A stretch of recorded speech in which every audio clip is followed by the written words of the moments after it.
ఈరోజే గురువారం. త్రిమూర్తి స్వరూపమైన అంటే బ్రహ్మ విష్ణు మహేశ్వర స్వరూపమైన దత్తాత్రేయుణ్ణి పూజించే విశేషమైన రోజు.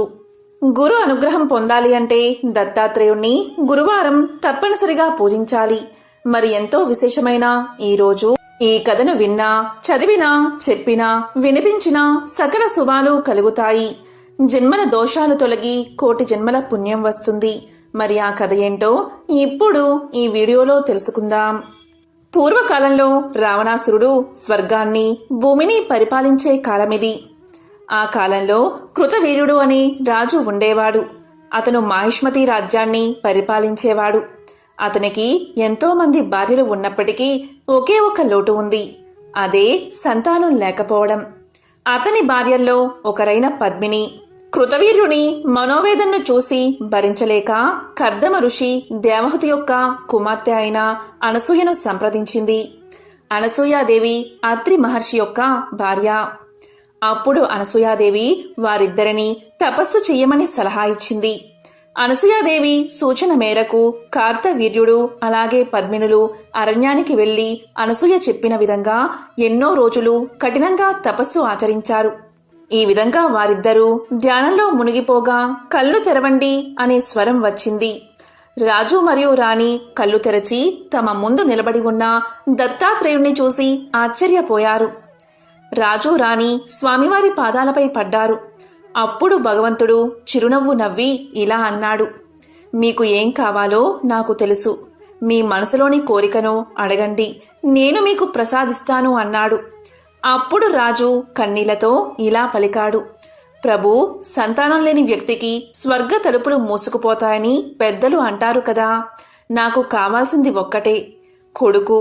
ఏ దేవత, మానవులు, పాములు, రాక్షసులు ఎవరి చేత ఓడిపోని కొడుకు, శక్తివంతమైన కొడుకు కావాలి అని తన బాధను చెప్పుకున్నాడు. అప్పుడు దత్తాత్రేయుడు తల ఊపి అక్కడ్నుంచి అదృశ్యమయ్యాడు. వెంటనే కార్తవీర్యుడు అలాగే పద్మిని దంపతులకు ఒక కుమారుడు జన్మించాడు. అతనికి కార్తవీర్యార్జునుడు అనే పేరు పెట్టారు. కార్తవీర్యార్జునుడు 1000 చేతులతో జన్మించాడు కాబట్టి అతన్ని కొన్నిసార్లు సహస్రార్జునుడు అని కూడా పిలిచేవారు. సహస్రార్జునుడు దయగల గొప్ప రాజు. కార్తవీర్యార్జునుడు తన ప్రజలను కన్న బిడ్డల వలె చూసుకునేవాడు. తన తండ్రి తపస్సు కారణంగా అతను ఒక బంగారు రథాన్ని పొందాడు. అది అతని ఇష్టానుసారం న్యాయాన్ని అమలు చేసే, చెడును నిర్మూలించే శక్తి కలిగి ఉంటుంది. కార్తవీర్యార్జునుడు ఒకసారి తన భార్యలతో కలిసి నర్మదా నదిలో స్నానానికి వెళ్లాడు. అదే సమయంలో లంకాధిపతి అయిన రావణుడు తన మంత్రులతో కలిసి పుష్పక విమానంలో నర్మదా నది సన్నిధికి వచ్చాడు. ఆ సమయంలో రావణుడు నదిలో స్నానం చేసి శివుణ్ణి ప్రార్థించడానికి నది ఒడ్డున నిలబడి ఉన్నాడు. ఇదిలా ఉండగా కార్తవీర్యార్జునుడి భార్య కార్తవీర్యార్జునితో సరదాగా ఇలా పలికింది, ఓ స్వామి, మీరు శక్తివంతులని నాకు బాగా తెలుసు. కానీ నేను మీ బలాన్ని పరీక్షించాలి అనుకుంటున్నాను అని ఆట పట్టించింది. దానికి కార్తవీర్యార్జునుడు నవ్వుతూ, నా రాణి, నీకు నా బలాన్ని ఎలా చూపించాలి అని అడిగాడు. దానికి భార్య నవ్వుతూ, ఓ స్వామి, నదిని ఆపగలరా అని అడిగింది. దానికి కార్తవీర్యార్జునుడు నదివైపు చూసి భార్యవైపు చూశాడు. అతను నవ్వాడు, ఒప్పందమని. వెంటనే కార్తవీర్యార్జునుడు నది మధ్యలో కూర్చుని చేతులు పైకెత్తాడు. ఏకాగ్రతతో నదిని చూసి ఊపిరి పీల్చుకున్నాడు. నర్మదా నది నీరు ప్రవహిస్తుంది. వెంటనే తన చేతులతో నదీ ప్రవాహాన్ని ఆపేశాడు. రాణి రాజువైపు చూసి నవ్వుతూ చప్పట్లు కొట్టింది. చాలా బాగుంది, నువ్వు నిజంగానే అత్యంత శక్తివంతుడివి, నేను ఇంతవరకు చూడలేదు అని పలికింది.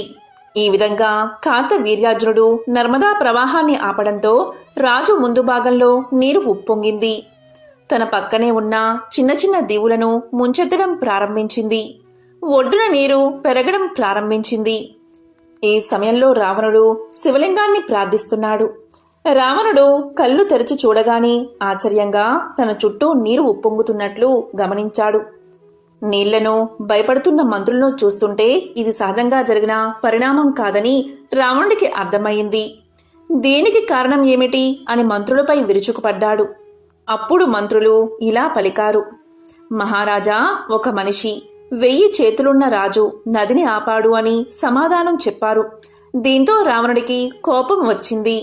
కార్తవీర్యార్జునుడు మహిష్మతికి రాజు, నదిని ఆపగల శక్తిమంతుడు, 1000 బాహువులు కలవాడు, నా ప్రార్థనకు భంగం కలిగించే ధైర్యం చేశాడు.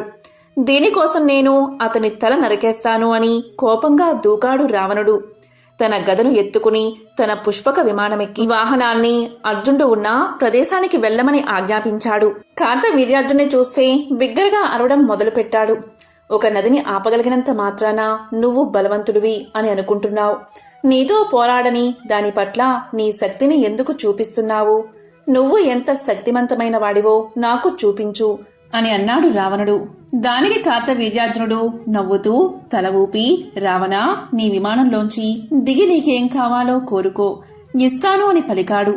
కార్తవీర్యార్జునుడు భయపడకుండా సమాధానం చెప్పడం చూసి రావణుడు తన విమానంలోంచి కిందకు దూకి మరో గర్జన చేసి చేతిలో గదతో ముందుకు వచ్చాడు.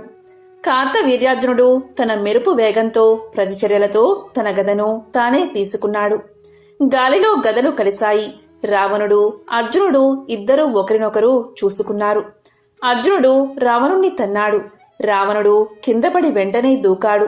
రావణుడి మంత్రులు అర్జునుడి రాణులు చూస్తూ ఉండగానే ఇద్దరు రాజుల మధ్య యుద్ధం చాలా కాలం కొనసాగింది. చివరగా తన 1000 బాహువుల మహామానవ బలంతో కార్తవీర్యుడు గదతో రావణుణ్ణి కొట్టాడు. ఒక్క సెకను రావణుడికి తల తిరుగుతున్నట్లు అనిపించి నల్లగా అయిపోయింది. కొన్ని రోజుల తర్వాత మాహిష్మతి రాజ్యానికి పులస్త్య బ్రహ్మ విచ్చేశాడు. కార్తవీర్యార్జునుడికి నమస్కారం చేసి ఇలా పలికాడు. కార్తవీర్యార్జున, నువ్వు నా మనవడిని యుద్ధంలో ఓడించి చెరసాల్లో ఉంచావని విన్నాను అని అనగానే కార్తవీర్యార్జునుడు, అవును ప్రభు, అతను యుద్ధానికి వచ్చాడు, అందుకే అతన్ని బంధించాను అన్నాడు. దానికి పులస్త్య బ్రహ్మ ఇలా పలికాడు. కార్తవీర్యార్జున, నా మనవుణ్ణి విడిచిపెట్టు. ఇక నీతో ఎప్పటికీ యుద్ధానికి రాడు. మీ స్నేహాన్ని గౌరవిస్తాడు అని నేను చెబుతున్నాను అని పలకగానే అతని మీద నమ్మకంతో కార్తవీర్యార్జునుడు రావణుణ్ణి విడిచిపెట్టాడు. కొన్ని పురాణాల్లో పతివ్రతల గురించి గొప్పగా చెబుతారు. అందులో మనకు ఎక్కువగా వినబడే పేరు సుమతి. ఆమె కథను ఇప్పుడు తెలుసుకుందాం. పూర్వం ప్రతిష్టానపురంలో కౌశికుడు అనే బ్రాహ్మణుడు ఉండేవాడు. అతని అదృష్టం కొద్దీ సుమతి భార్యగా లభించింది. కౌశికుడు ఎంత కోపిష్టివాడో అతని భార్య అయిన సుమతి అంత శాంత స్వభావం కలది. కౌశికుడు నిత్యం బయట తిరుగుతూ ఇతర స్త్రీల పట్ల అధికంగా వ్యామోహాన్ని కలిగి ఉండేవాడు. దానికి విరుద్ధంగా సుమతి మహాపతివ్రత. కౌశికుడు ఎక్కువగా చెడు తిరుగులు తిరగడంతో కుష్ఠురోగం తెచ్చుకున్నాడు. అయినప్పటికీ సుమతి మాత్రం అతన్ని వదలకుండా దైవంలాగే సేవ చేసుకుంటూ తన జీవితాన్ని గడుపుతూ ఉంటుంది. ఇలా ఉండగా కౌశికుడు ఒకనాడు వేశ్యకాంతను చూస్తాడు. తనను ఆమె దగ్గరకు తీసుకువెళ్లాల్సిందిగా నిత్యం తన భార్యను వేధిస్తూ ఉండేవాడు. దాంతో సుమతి ఒకరోజు వేశ్య దగ్గరకు వెళ్లి వేశ్యను ఒప్పిస్తుంది. అప్పుడు సుమతి తన భర్తను భుజాలపై ఎక్కించుకుని వేశ్య ఇంటికి తీసుకుపోతూ ఉండగా దారిలో ఒకచోట కౌశికుని కాలు చీకటిలో ఒకరికి తగులుతుంది. అయితే కాలు తగిలిన వ్యక్తి మాండవ్యముని. మాండవ్యమునికి కౌశికుడి కాలు తగలడంతో మాండవ్యముని కోపంతో ఇలా శపిస్తాడు. నన్ను బాధించిన నీ శరీరం సూర్యోదయం అయ్యేలోపు 1000 ముక్కలు కావాలి అని శపిస్తాడు. అక్కడే ఉన్న సుమతి మాండవ్యముని శాపం విని ఇలా అంటుంది. నా భర్త చనిపోకుండా ఉండాలి అంటే అసలు సూర్యోదయమే కాకుండా ఆగిపోవాలి అని కోరుకుంటుంది. ఆమె కోరిక నెరవేరి సూర్యోదయం కాకుండా అలాగే ఉండిపోతుంది. లోకమంతటా ఒక్కసారిగా తలకిందులు అయిపోతుంది. అప్పుడు బ్రహ్మాది దేవతలు, తల్లి, సూర్యోదయం కాకపోవడం వల్ల లోకాలన్నీ తల్లడిల్లిపోతున్నాయి. నీ భర్త చనిపోకుండా మేము అతన్ని రక్షించి ఆరోగ్యవంతుణ్ణి సుగుణవంతుణ్ణి చేస్తామని చెబుతారు. దాంతో సుమతి తన శాపాన్ని ఉపసంహరించుకుని సూర్యోదయం కావాల్సిందిగా అనుమతించింది. అలా సూర్యోదయం కాగానే కౌశికుడు మరణిస్తాడు. వెంటనే అనసూయ అక్కడికి చేరుకుని అతన్ని పునర్జీవితుణ్ణి చేస్తుంది. దాంతో అతడు నవ మన్మధుడిగా మారి భార్యతో కలిసి బ్రహ్మాది దేవతలను స్తుతించడం మొదలు పెడతాడు.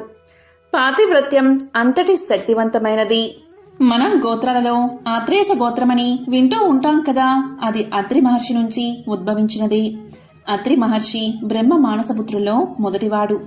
బ్రహ్మదేవుడు ఈయన్ని సృష్టి కార్యంలో సహాయం చేయడానికి పుట్టించాడు. అత్రి మహర్షి ఒక అనుకూలమైన స్థానాన్ని చూసి తపస్సు చేయడం ప్రారంభించాడు. ఆయన చేసిన ఘోరమైన తపస్సు వల్ల అతని కళ్ళలోంచి ఒక తేజస్సు బయటకు వచ్చి అది భూమి ఆకాశాలు మొత్తం వ్యాపించిపోయింది. అలా వచ్చిన తేజస్సుని భూమి ఆకాశాలు తట్టుకోలేకపోవడం వల్ల అది సముద్రంలో కలిసిపోతుంది.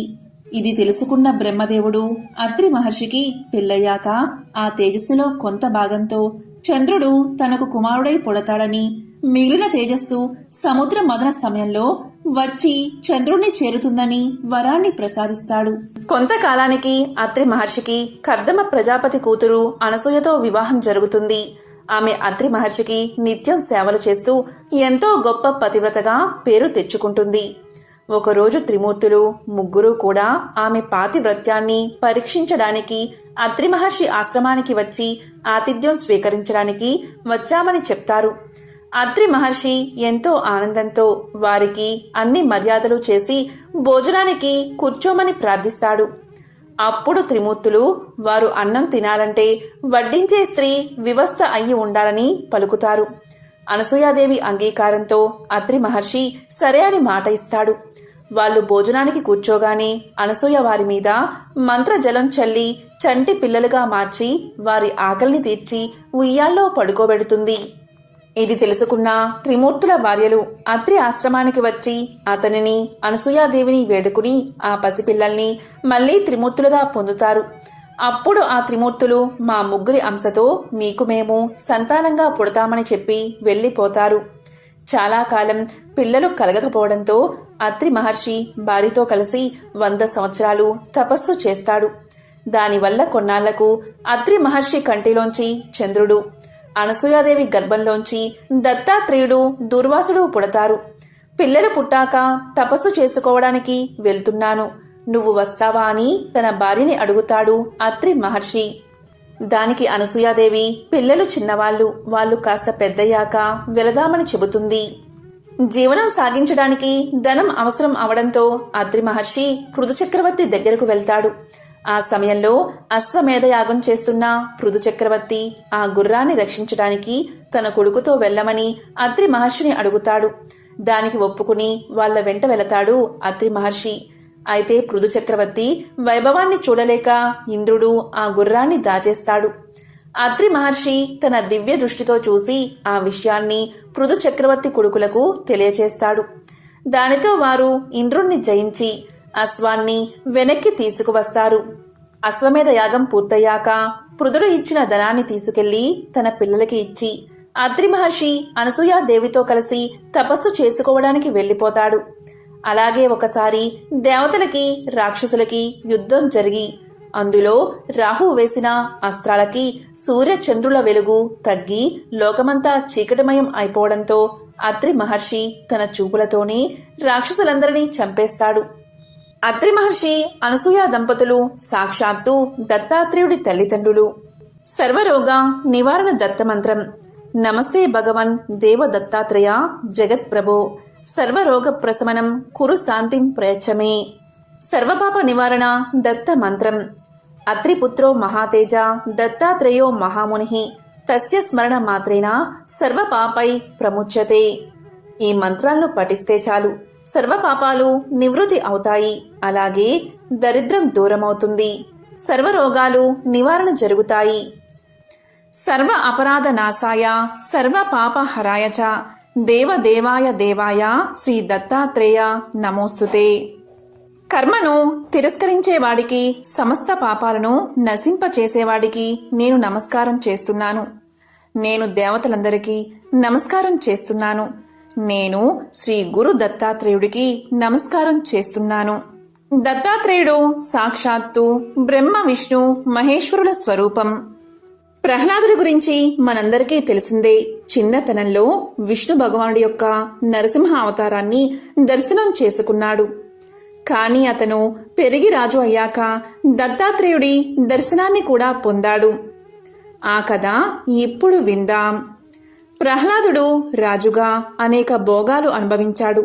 ప్రాపంచిక దృక్కోణంలో అతనికి ఏమీ లోటు లేదు. అయినప్పటికీ అతని హృదయంలో తెలియని మూలలో అసంతృప్తి. క్రమంగా ఆ అసంతృప్తి అతనిని ఇబ్బంది పెట్టడం ప్రారంభించింది. ఈ ప్రపంచం యొక్క ముఖ్యమైన స్వభావం ఏమిటి? నా నిజమైన స్వభావం ఏమిటి? ఇలాంటి ప్రశ్నలు ఇంకా ఇతర వేదాంతిక ప్రశ్నలు ప్రహ్లాదుణ్ణి కలవరపెట్టసాగాయి. పండితుల లోతైన చర్చలు మరియు సలహాల తర్వాత ప్రహ్లాదుడు తన ప్రశ్నలకు సమాధానాలు కనుక్కోవడానికి ప్రపంచాన్ని చుట్టుముట్టాడు. కాలక్రమేణా ప్రహ్లాదుడు దక్షిణ భారతదేశంలోని కావేరీ నది ఒడ్డున ఉన్న సహ్యాది ప్రాంతాలకు చేరుకున్నాడు. కావేరీ నది ఒడ్డున ప్రహ్లాదుడు ఇసుక మరియు బురదలో తిరుగుతున్న ఒక మునిని చూశాడు. అతను మామూలు మనిషి కాదని ప్రహ్లాదుడు భావించాడు. వెంటనే ఆ మహర్షి దగ్గరకు వెళ్లి వినయంతో ఆయనకు సాష్టాంగ నమస్కారం చేశాడు.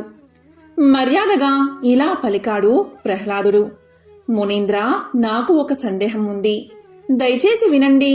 అలాగే నాకు నిజం చెప్పండి. మహాత్మా, మీరు చాలా వింతగా చూస్తున్నారు. బురదలో ఉన్న మీ శరీరం బంగారంలా మెరిసిపోతుంది. మీ శరీరం చాలా మృదువుగా, అలాగే హృదయపూర్వకంగా ఉంది. దీనికి కారణం ఏమిటి? మీలో కొన్ని ప్రత్యేక లక్షణాలు కూడా ఉన్నాయి. మీరు చాలా తక్కువ మాట్లాడతారు. కొందరు మీ రూపాన్ని చూసి తిడతారు. మరికొందరు మిమ్మల్ని ప్రశంసిస్తూ మీ ముందు సాష్టాంగ పడతారు.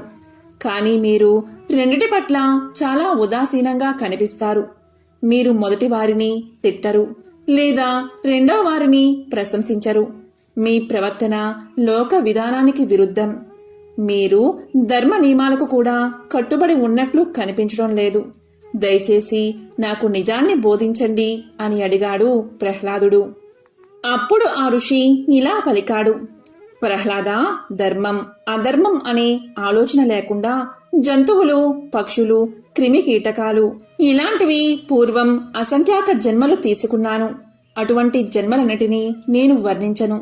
అయితే ఇలాంటి జన్మలన్నిటిలో మానవ జన్మ గొప్పదని నేను ఒక్కటి చెప్పగలను. మానవ జన్మ శాశ్వతమైన ఆనందానికి మరియు శాశ్వతమైన బాధలకు కూడా ద్వారం. ఎంపిక మనదే. ఈ లోకంలో పాపాలు చేయడం వల్ల తక్కువ జన్మలు వస్తాయి మరియు పుణ్యకర్మలు చేయడం వల్ల ఆత్మ సాక్షాత్కారం కలుగుతుంది. అంతేకాదు, పుణ్యకార్యాలు చేస్తే మనిషి ఆనందంతో జీవిస్తాడు. మనుషులను పాపాలు చేసేలా చేస్తుంది ఈ ప్రపంచం. కాబట్టి ప్రాపంచిక సుఖాల పట్ల ఆకర్షితులు అవ్వకూడదు. అలాగే పాపాలు శాశ్వతమైన బాధల ద్వారాన్ని తెరుస్తాయి. ప్రజలు తాము జ్ఞానవంతులు అని భావిస్తారు. అలాగే ఆనందాన్ని పొందడానికి ప్రయత్నిస్తారు. కానీ వారు తమలో ఉన్న ఆనందాన్ని గుర్తించడంలో విఫలం అవుతారు. అలాగే వారు అసత్యమైన, భయానకమైన సంసార చక్రంలో చిక్కుకుంటున్నారు. ప్రహ్లాద, ఈ జీవితంలో అన్ని రోజులు ఒకేలా ఉండవు. ఒక రోజు డబ్బు, అలాగే కీర్తి వస్తుంది. మరొక రోజు అది పోతుంది. ప్రాపంచిక జీవితంలో స్థిరత్వం లేదు. అది లోలకల్లా ఊగుతుంది. ప్రజలు అన్ని పరిస్థితుల్లో స్థిరంగా ఉండడం నేర్చుకోవాలి. సంపద కోసం తృష్ణ విడిచిపెట్టడం ఉత్తమం. నా దగ్గర ఏదైనా లేకపోతే నేను అడగను. నాకు ఏదైనా ఇస్తే నేను దానిని తిరస్కరించను. నాకు ఏమీ రాకపోయినా నేను అస్సలు బాధపడను. బాధలు మరియు ఆలోచనలు నన్ను ఇబ్బంది పెట్టడానికి నేను అనుమతించను. ఆనందాన్ని కూడా నాలో ప్రవేశించనివ్వను. కొన్నిసార్లు నాకు తక్కువ ఆహారం లేదా అస్సలు ఆహారం దొరకదు. కొన్నిసార్లు నాకు పుష్కలంగా ఆహారం లభిస్తుంది. కొన్నిసార్లు నాకు రుచిలేని ఆహారం లభిస్తుంది. మరికొన్ని సమయాల్లో నాకు ఆహారంతో పాటు 5 రకాల తీపి పదార్థాలు లభిస్తాయి. కొన్నిసార్లు నాకు తిండి పెట్టడంతో పాటు అవమానాలు కూడా ఎదురవుతాయి. కొన్నిసార్లు నాకు దయతో, అలాగే గౌరవంతో ఆహారం అందించబడుతుంది. మీరు చూసినట్లు నేనిప్పుడు బురదలో పడి ఉన్నాను. కానీ ఒకరోజు నేను రాజులా సింహాసనంపై కూర్చుంటాను. కానీ 2 పరిస్థితులు నన్ను బాధించవు.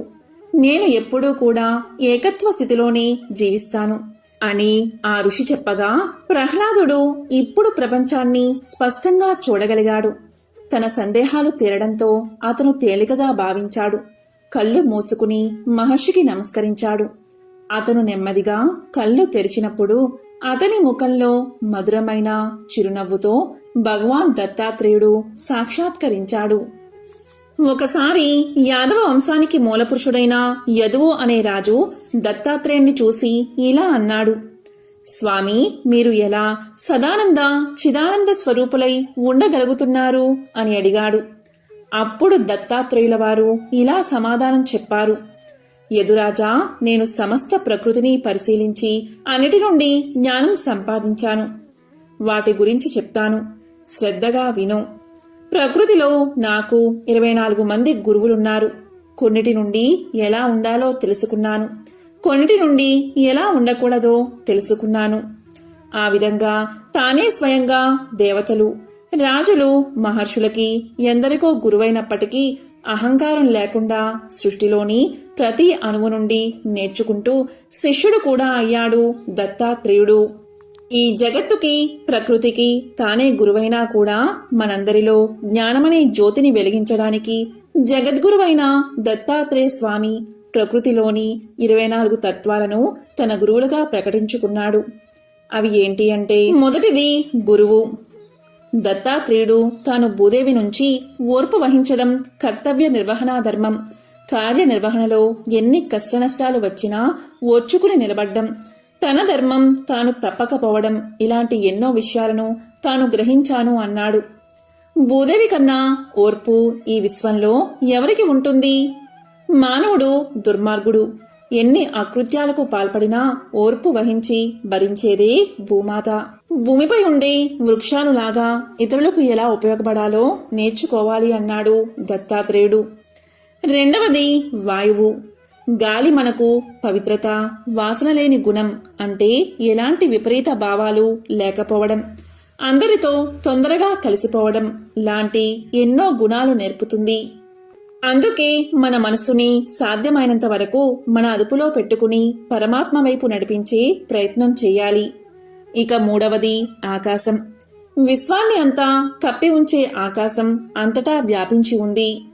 ఎలా అయితే ఆకాశంలో ఎలాంటి పదార్థం ఉండకుండా పూర్తి ఖాళీగా ఉంటుందో, అలాగే ఒక జ్ఞాని తన ప్రవచనాల్లో కూడా ఎలాంటి భావాలను ఉంచుకోకూడదని చెప్పాడు దత్తాత్రేయుడు. నాలుగవది జలం, అంటే నీరు. ఋషి లేదా జ్ఞాని జలం లాంటివాడు, జ్ఞాని నీరుగా స్వచ్ఛమైన మనసు కలవాడు. ఇక ఐదవది అగ్ని. అగ్ని సమస్తాన్ని కబలించి ఆహారంగా స్వీకరిస్తుంది. అపవిత్ర పదార్థాలను స్వీకరించినా కానీ తాను మాత్రం పవిత్రంగానే ఉంటుంది. అలాగే మనం కూడా సమస్తమైన జ్ఞానాన్ని నేర్చుకోవాలి, కానీ మనం అపవిత్రం కాకూడదు. ఇక ఆరవది చంద్రుడు, ఏడవది సూర్యుడు, ఎనిమిదవది పావురం, తొమ్మిదవది కొండ చిలువ, 10వది తేనెటీగ, 11వది ఎలుగుబంటి, 12వది రాబందు, 13వది సముద్రం, 14వది మినుగురు పురుగు, 15వది ఏనుగు, 16వది జింక, 17వది చేప, 18వది వేశ్య, 19వది పసిపిల్లవాడు. ఇక 20వది కన్య, 21వది పాము, 22వది లోహపు పసివాడు, 23వది సాలె పురుగు, 24వది గొంగలి పురుగు. ఇలా ఈ 24 గురువుల దగ్గర నుంచి మంచి చెడులు అనేవి నేర్చుకున్నాను అని దత్తాత్రేయుడు యాదవరాజుకు తెలియజేశాడు. గురుదేవుడికి సంబంధించిన ఒక విశిష్టమైన కథను ఇప్పుడు తెలుసుకుందాం. పూర్వం అంగీరసుడు అనే బ్రహ్మర్షి ఉండేవాడు. ఆయన గోదావరి నదీ తీరంలో ప్రశాంత వాతావరణంలో ఆశ్రమాన్ని నిర్మించుకుని తపస్సు చేసుకునేవాడు. ఆయన ఆశ్రమం ఎప్పుడూ మునులతో, శిష్యులతో కలకలలాడుతూ ఉండేది. ఎక్కడెక్కడి నుండో మునులు, ఋషులు వచ్చి అంగీరసుణ్ణి అడిగి తమ తమ సందేహాలు తీర్చుకుంటూ ఉండేవారు. యోగ రహస్యాలను కూడా తెలుసుకుంటూ ఉండేవారు. ఎంతమంది వచ్చినా ఆ ఆశ్రమంలో కందమూల ఫలాలకు కానీ పుష్పాలకు కానీ లోటు ఉండేది కాదు. అలా వచ్చిన వారిలో వేదధర్ముడు అనే ముని ఒకరు ఉన్నారు. ఆయన తన శిష్య బృందంతో సహా వచ్చి అంగీరసుడి వనంలోనే తపస్సు చేసుకుంటూ ఉన్నాడు. ఆయన శిష్యులలో దీపకుడు అనే శిష్యుడు అగ్రగణ్యుడు. బుద్ధిలోనూ గుణంలోనూ వినయంలోనూ నిష్ఠలోనూ చెప్పుకోదగిన వ్యక్తి. వేదాంగాలు అభ్యసించాడు. ఆయన గృహస్థ ఆశ్రమం స్వీకరించలేదు. బ్రహ్మచారిగానే జీవితాంతం ఉండి గురుసేవ చేస్తూ తరించాలని దృఢంగా నిర్ణయించుకున్నాడు. అప్పుడు గురువుగారు సరే అని అంగీకరించారు. దాంతో దీపకుడు పరమానంద భరితుడై గురుసేవలో కాలాన్ని గడుపుతున్నాడు. ఒకరోజు దీపకుడు వేదధర్ముడికి సేవ చేస్తూ ఉండగా ఇలా అన్నాడు. గురుదేవా, నాదొక చిన్న సందేహం, అడగమంటే అడుగుతాను అన్నాడు. దానికి వేదధర్ముడు అడగమన్నాడు. అప్పుడు దీపకుడు గురుదేవుని పాదాలు నొక్కుతూ ఇలా పలికాడు. గురుదేవా, గురు శిష్య పదాలకు సమగ్రంగా అర్థాన్ని చెప్పండి అని అడిగాడు. అప్పుడు వేదధర్ముడు ఆనందంతో ఇలా చెప్పడం ప్రారంభించాడు. దీపక, నేను చెప్పేది శ్రద్ధగా విను. లోకంలో హితం చెప్పిన వాడల్లా గురువే. ఒక్క అక్షరం జ్ఞానాన్ని బోధించినవాడు కూడా గురువే. జీవితంలో మనిషికి చాలామంది గురువులు ఉంటారు. వారిలో ఉత్తములు ఉంటారు. మొట్టమొదట కన్న తల్లి గురువు, ఆ తరువాత తండ్రి. ఇంటికి పెద్దవాడు కూడా గురువే. మేనమామ గురువే. పిల్లనిచ్చిన అత్త మామలు కూడా గురువులే. తండ్రి యొక్క తల్లిదండ్రులు వీరంతా గురువులే. వీరంతా మంచే చెప్తారు కనుక వీరంతా గురువులే. ఉపనయన సమయంలో బ్రహ్మోపదేశం చేస్తాడు కనుక కన్న తండ్రి కూడా గురువే. వేదాలు శాస్త్రాలు అతడే నేర్పితే అతని గురుత్వం రెట్టింపు అవుతుంది. వేరొకరు ఎవరైనా వేద శాస్త్రాలు నేర్పితే అతను ఉత్తమ గురువు. సంగీతం, శిల్ప, లౌకిక విద్యను నేర్పినవారు ఎవరైనా గురువులే. సంసార సాగరాన్ని తరించడానికి, జనన మరణాల చక్రం నుండి బయటపడ్డానికి ఏకైక మార్గమైన బ్రహ్మ జ్ఞానాన్ని ఉపదేశించేవాడే పరమ గురువు. అతని త్రిమూర్తి స్వరూపం. ఈ దేహం ఒక నౌకతో సమానం. సంసార సముద్రంలో నౌక పయనిస్తుంది. దీన్ని సరైన దారిలో పెట్టి గట్టు చేర్పించేవాడే సద్గురువు. కనుక సద్గురువును ఆశ్రయించడం ప్రథమ కర్తవ్యం. బ్రహ్మజ్ఞానం వాదోపవాదాలతో లభించదు. యోగ సాధన కావాలి, తపోనిష్ట కావాలి, వేదాంగ పరిజ్ఞానం ఉండాలి. వీటన్నిటికీ మార్గదర్శకుడు సద్గురువు మాత్రమే. మానవ రూపంలో జన్మించిన నారాయణుడు కూడా సద్గురువును ఆశ్రయించాడు అని చెప్పి, ఇక శిష్యుల గురించి చెబుతాను వినండి అని ఇలా చెప్పడం మొదలుపెట్టాడు. వేదశాస్త్ర పురాణాలు ఏది ఎవరికి హితమో నిర్ణయించాయి. ఆ పరిజ్ఞానంతోనే గురువు శాసిస్తాడు. ఆచరణకి అనుగుణం సాధన సంపత్తిని నేర్పిస్తాడు. భోగాలు క్షణికమని గ్రహించి వైరాగ్యంతో గురు పాదాలను ఆశ్రయించడమే శిష్యుడి కర్తవ్యం. ఉపదేశం పొందడానికి అర్హుడు కూడా వాడే. అనంతకాలంలో తాను గురు పదవిని అందుకుంటాడు. ఉత్తమ శిష్యులను రూపొందించి గురువు రుణ విముక్తుడు అవుతాడు. ఇలా గురు శిష్య పరంపర నిరంతరంగా అనంతంగా కొనసాగుతూనే ఉంటుంది అని వేదధర్ముడు ముగించాడు. దీపకుడు తన సందేహాలు తీర్చుకుని ప్రశాంత చిత్తంతో గురువుకు సాష్టాంగ నమస్కారం చేశాడు. గురు శుశ్రూష తప్ప వేరొక ధ్యాసలేని దీపకుణ్ణి ఒకరోజు వేదధర్ముడు దగ్గరికి పిలిచి ఇలా అన్నాడు. నాయనా దీపక, నీ సేవలకు నేను ఎంతగానో మెచ్చాను. నాకున్న శిష్యులందరిలో అగ్రగణ్యుడివి నీవే. నాకొక అవసరం ఉంది. ముందు విను, తరువాత సమాధానం చెబుదువు కాని తొందర లేదు అని ఇలా పలికాడు. నాయనా దీపక, నేను అనుభవించవలసిన కొన్ని కర్మలు ఇంకా మిగిలే ఉన్నాయి. అవి పూర్వజన్మ సంచితాలు. తపస్సుతో కొంతవరకు నశింప చేసుకున్నాను. ఇంకా కొన్ని మిగిలే ఉన్నాయి. అవి తప్పనిసరిగా అనుభవించి నశింప చేసుకోవడమే ఉత్తమ మార్గం. అందుకని కాశీకి వెళ్దామని అనుకుంటున్నాను. ఆ పుణ్యక్షేత్రంలో అయితే మహా పాతకాలు కూడా స్వల్ప ప్రాయచిత్తాలతో నశింప చేసుకోవచ్చు. పుణ్యఫలాల మాదిరిగానే పాప ఫలాలు ఎక్కడికి పోవు. కర్త అనుభవించి తీరవలసిందే. దేవతలకైనా ఇది తప్పదు. కనుక నేను ఈ నిర్ణయం తీసుకున్నాను. కాశీలో నేను పాప ఫలాలు అనుభవిస్తున్న వేళ విసుక్కోకుండా కసురుకోకుండా సేవలు చేసే శిష్యుడు నాకు కావాలి. నా మనసుకి నీవు కనిపించావు. నేను నిర్ణయిస్తే నీవు కాదు అని అనమని తెలుసు. కాని ఇది 1-2 రోజులు కాదు. దృఢ దీక్ష ఉండాలి, అంకిత భావం ఉండాలి. అది కాకుండా నీవు ఇప్పుడు గృహస్థ ఆశ్రమానికి యోగ్యమైన వయసులో ఉన్నావు. విద్యలన్నీ పూర్తి చేసుకున్నావు. నీ మనసు ఏమంటుందో తొందర లేదు, ఆలోచించుకుని చెప్పు అన్నాడు. అప్పుడు దీపకుడు ఇలా అన్నాడు, గురుదేవా, మీరు ఇంతగా చెప్పాలా? నేను మీ సేవకే అంకితం అయిపోయాను. మీ సేవలో జీవించడమే నా ధ్యేయం. నా దీక్ష మనసులో కూడా నన్ను శంకించకండి. కాశీలో ఉండి మీ సేవ చేసుకునే భాగ్యాన్ని ప్రసాదించండి అన్నాడు. దానికి వేదధర్ముడు ఇలా పలికాడు, నాయనా దీపక, నువ్వు ఇలా అంటావని నాకు తెలుసు. కనుకే నిన్ను అడిగాను. కాని కాశీలో పాప ఫలాన్ని అనుసరించి నేను కుష్ఠరోగ పీడితుణ్ణి కాబోతున్నాను. కుంటితనము, గుడ్డితనము వస్తాయి. ఇవన్నీ 21 సంవత్సరం పాటు అనుభవించవలసినవి. ఇవన్నీ పూర్వజన్మ సంచితాలు. ఇన్ని సంవత్సరాలు సేవ చెయ్యాలి మరి అన్నాడు. అప్పుడు దీపకుడు ఇలా పలికాడు, గురోత్తమా, తప్పకుండా చేస్తాను. కాని నాకు ఒక సందేహం. ఆ పాపాన్ని మీరే అనుభవించాలా? నాకు సంక్రమింప చెయ్యండి, నేను అనుభవిస్తాను. మీరు నిరాటంకంగా తపస్సు చేసుకోండి అన్నాడు. అప్పుడు వేదధర్ముడు ఇలా పలికాడు, నాయనా, ఎవరి పాపాలు వారు అనుభవించవలసిందే. పాప ఫలాలు కర్తలకే చెందుతాయి తప్ప శిష్యుడికో, పుత్రుడికో లేదా ఇంకొకరికో పులుముదాము అని అనుకుంటే అంటుకోవు. కనుక నా పాప ఫలాలను నేనే అనుభవిస్తాను. అనుభవిస్తున్న సమయంలో సేవ చేస్తే చాలు. కుష్ఠిరోగికి సేవలు చేయడం అంటే అది అనుభవించడం కన్నా కష్టం. దానికి నువ్వు అంగీకరించావు. పద, వెంటనే కాశీకి చేరుకుందాం అని త్వరగా ఇద్దరూ మనోవేగంతో కాశీకి చేరుకున్నారు. గంగానదిలో మణికర్ణికా ఘట్టంలో స్నానం చేశారు. డుండి గణపతిని, కాలభైరవుణ్ణి, అన్నపూర్ణమ్మను, విశ్వేశ్వరుణ్ణి దర్శించుకున్నారు. అక్కడే ఉత్తర దిక్కుగా ఒక చిన్న కుటీరాన్ని నిర్మించుకుని నివాసాన్ని ఏర్పాటు చేసుకున్నారు. ఒకరోజు తెల్లవారి నిద్రలేచేసరికి వేదధర్ముడి శరీరం నిండా పొక్కులు వచ్చాయి.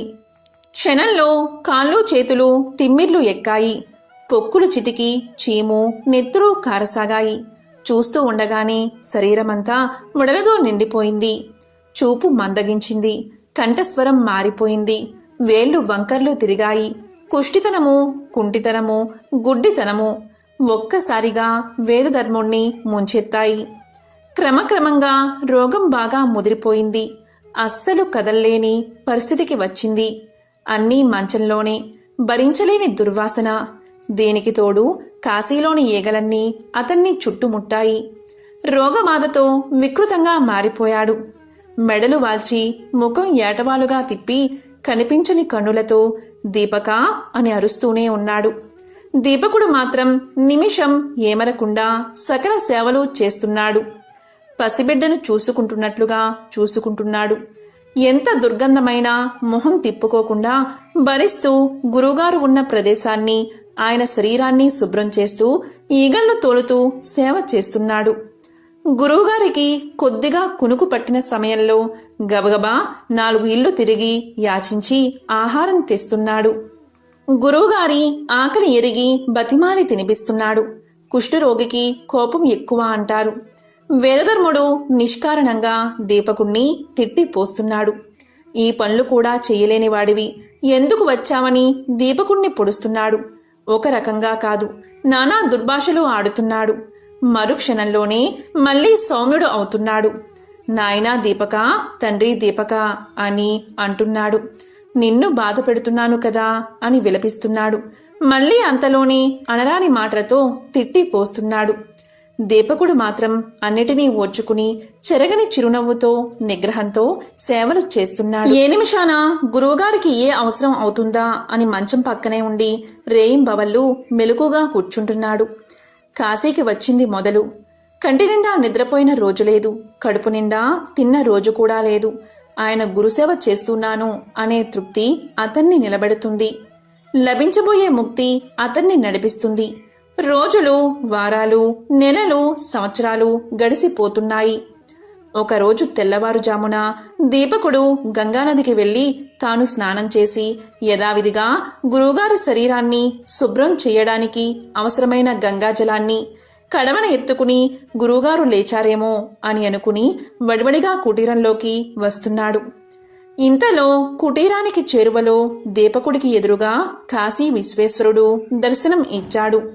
విశ్వేశ్వరుడు ఇలా పలికాడు, దీపక, నువ్వు చేస్తున్న గురుసేవకు నేను ఎంతో సంతోషించాను. ఏదైనా వరం కోరుకో అన్నాడు. దానికి దీపకుడు సంభ్రమ ఆశ్చర్యాలతో సాష్టాంగపడి విశ్వనాథుణ్ణి సేవించి స్తుతించాడు. నేను ఎంతో అదృష్టవంతుణ్ణి. నాకు మీరు వరం కూడా ఇస్తాను అంటున్నారు. నేను ఆనంద పరవశంలో ఉన్నాను.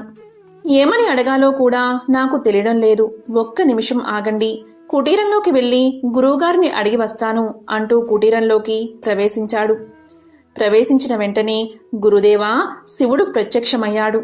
వరం కూడా ఇస్తాను అంటున్నాడు. నా గురు శుశ్రూషకు సంతోషించాట. మీరు అనుమతిస్తే మీ అంధత్వము, మీ కుష్టితనము పోయేటట్లుగా వరాన్ని అడుగుతాను. అడగమంటారా అన్నాడు. అప్పుడు వేదధర్ముడు గంభీర స్వరంతో, నాయనా దీపక, శివుడంతటివాడు ప్రత్యక్షమై వరం కోరుకోమంటే ఇంతకంటే అడగడానికి నీకేమీ దొరకలేదా? ఐహిక విషయాలు అడగవలసింది. పైగా నా రోగం పాప ఫలమని, గత్యంతరం లేక అనుభవించవలసిందే అని ఎన్నోసార్లు నీకు చెప్పాను కదా అన్నాడు. వేదధర్ముడి మాటల్లో విసుగు గుర్తించాడు దీపకుడు. కుటీరం బయటకు వచ్చి శివుడికి నమస్కారం చేసి, ఓ అష్టమూర్తి, నీ వాత్సల్యానికి ధన్యవాదాలు. నిన్ను ఇప్పుడు అడగదగింది నాకు ఏదీ కనిపించడం లేదు, క్షమించు అన్నాడు. దానికి విశ్వేశ్వరుడు, అదేమిటి నాయనా, కనిపించడం లేదా? మీ గురువుగారి ఆరోగ్యం సరిచేయమని కోరుకోవచ్చు కదా అన్నాడు. దానికి దీపకుడు నిరాకరించాడు. అలాంటి వరం అడిగేందుకు గురువుగారి అనుమతి లేదు. సెలవు ఇప్పించండి, గురువుగారికి సేవ చేసుకోవాలి అని రివ్వున కుటీరంలోకి వెళ్లి గురుసేవలో నిమగ్నమైపోయాడు దీపకుడు. అప్పుడు శివుడు అంతర్ధానం చెంది తన ఆస్థాన మండపంలో ఆ సాయంకాలం సమస్త దేవతలు కొలువు తీరి ఉండగా అందరూ వింటూ ఉండగా శ్రీమన్నారాయణుడితో ఈ సంగతి చెప్పాడు. దీపకుడు అంటే దీపకుడే, నువ్వు తప్పనిసరిగా వెళ్లి చూడదగిన శిష్యుడు అని ప్రశంసించాడు. దానితో శ్రీమన్నారాయణుడు ఆనందం పట్టలేక మరుసటి రోజు దీపకుని ముందు ప్రత్యక్షమయ్యాడు. నాయనా దీపక, నీ గురుసేవ, పరాయణతత్వం నన్ను ఆనంద పరవశుణ్ణి చేసింది. నీ ఇష్టం వచ్చిన వరం కోరికో అన్నాడు. అప్పుడు దీపకుడు భక్తి ప్రపత్తులతో సాష్టాంగ నమస్కారం చేశాడు. స్తోత్రాలతో స్తుతించాడు. నారాయణ, గురుసేవ అనేది హరిహరులిద్దరినీ ఇంతగా ఆనందపరుస్తుందని నాకు తెలియదు. నా ధర్మంగానే నేను సేవ చేస్తున్నాను. దిక్పాలకులకు కూడా దక్కని దివ్యదర్శనం నాకు కలిగేలా చేశారు. ఇది మీ కరుణకు సంకేతం. నాకు గురువే దైవం. జపం, తపం, తీర్థం, క్షేత్రం సర్వస్వం నాకు గురువే. వేద శాస్త్రాలు బోధించి ఆత్మజ్ఞానాన్ని ప్రసాదించి పరతత్వాన్ని తెలియపరిచిన వేదధర్ముడే నాకు ప్రత్యక్ష దైవం. ఎవరైతే చిత్తంతో గురుసేవ చేస్తున్నారో వారికి ప్రతిఫలం మోక్షమే తప్ప మరేమీ లేదు. అయినా కరుణామూర్తి, నాకు ప్రత్యక్షమై ఏదైనా కోరుకోమంటున్నావు కాబట్టి అడుగుతున్నాను. నాలో గురుభక్తి స్థిరమయ్యేటట్లుగా అనుగ్రహాన్ని ప్రసాదించు. నాకు తెలియని గురుమహిమ ఏదైనా ఉంటే చెప్పు. ఇదే నేను కోరుకునే వరం అన్నాడు. వెంటనే శ్రీమన్నారాయణుడి కళ్ళల్లో ఆనంద బాష్పాలు తిరిగాయి. నాయనా, గురు స్వరూపమే బ్రహ్మ పదాన్ని అందిస్తుంది. ఉదర పోషణకు అవసరమైన లౌకిక విద్యలు నేర్పేవాడు సాధారణ గురువు. ధర్మాధర్మ వివేకాన్ని కలిగించేవాడు అతని కంటే గనుడు. ధర్మపదంలో నడిపించే గురువే ప్రత్యక్ష దైవం. సద్గురువులను సేవించే శిష్యులు అంటే మా త్రిమూర్తులకు చాలా ఇష్టం. నీకు సకల శుభాలు కలుగుగాక అని ఆశీర్వదించి నారాయణుడు అదృశ్యమయ్యాడు. కుటీరంలో ఉన్న వేదధర్ముడికి మెలకు వచ్చింది. దీపకుణ్ణి పిలిచి, నాయనా దీపక, ఎవరు వచ్చింది? నీవు ఎవరితో మాట్లాడుతున్నావు అని అడిగాడు. దానికి దీపకుడు వేదధర్ముడికి నమస్కారం చేసి పరమ ఆనందంతో జరిగిన వృత్తాంతాన్ని చెప్పాడు. వేదధర్ముడి ముఖంలో ఆనందం, కళ్ళల్లో వాత్సల్యం తలుక్కుని మెరిశాయి. దృఢ చిత్తంతో స్థిర సంకల్పంతో దీపకుడు సేవలు చేస్తూ ఉండగా 21 సంవత్సరాలు గడిచిపోయాయి. వేదధర్ముడి పాపాలు నశించాయి. కుష్ఠురోగం, అంధత్వం ఎవరో తీసివేసినట్లుగా తొలగిపోయాయి. శరీరం మీద ఆనవాలుగా ఒక్క మచ్చ కూడా లేదు. బూడిద నుండి వెలువడిన అగ్ని కణంలా ప్రకాశిస్తున్నాడు. దీపకుడు ఆనందంతో ఉక్కిరి బిక్కిరి అయ్యాడు. గురుదేవా అంటూ వేదధర్ముడి పాదాల మీద పడి సాష్టాంగ నమస్కారం చేశాడు. అప్పుడు వేదధర్ముడు ఇలా పలికాడు. నాయనా దీపక, నీ సేవలు ఫలించాయి. పూర్వజన్మ సంచితాలైన నా పాపకర్మలు వదిలిపోయాయి. ఈ పుణ్యమంతా నీదే. నీ గురుభక్తి చరిత్రలో చిరస్థాయిగా నిలిచిపోతుంది. నా విధులు నీకు పరిచారకులు అవుతాయి. అష్టసిద్ధులు సంప్రాప్తిస్తాయి. ఇక నుంచి ఉత్తమమైన శిష్యుడి విషయంలో ముందు నిన్నే చెప్పుకుంటారు. కాశీకి వచ్చిన ఏ ప్రాణినైనా తరింపచేస్తాడు ఆ విశ్వేశ్వరుడు. ఆ విశ్వనాథుడు ఈ భూగోళంలో కాశీకి మించిన క్షేత్రం లేదు. విశ్వనాథుని మించిన దైవం లేదు. ముక్తిని కోరుకునే వారందరికీ కాశీవాసం కొంగు బంగారం. మహాప్రళయంలో కూడా నశించకుండా నిలిచే ఏకైక అద్భుత క్షేత్రం కాశీ. కాశీలో నివసిస్తూ గంగానది కాల భైరవుడు నుండి విఘ్నేశ్వరుడు, దండపాణి, విశాలాక్షి, విశ్వనాథులు ఆరుగురిని సేవించేవారిని షడాంగ యోగులు అంటారు. ఎక్కడెక్కడో నివసిస్తూ యమ, నియమ, ప్రాణాయామ, ఆసన, ప్రత్యంగ, ధ్యాన, సమాధులను అవలంబించే అష్టాంగ యోగుల కన్నా వీరు పుణ్యాత్ములు. కాబట్టి దీపక, మనం కాశీలోనే ఉండిపోదాం. ఈ 21 సంవత్సరాలు విసుగు విరామం లేకుండా నిద్రాహారాలకు దూరమై నాకు సేవలు చేశావు. నా అంతరంగం ఆనందం అయ్యింది. సాక్షాత్తు విశ్వనాథుడు నారాయణుడు ప్రత్యక్షమై వరాలు కోరుకోమన్నా నిశ్చలమైన గురుభక్తిని కోరుకున్నావు.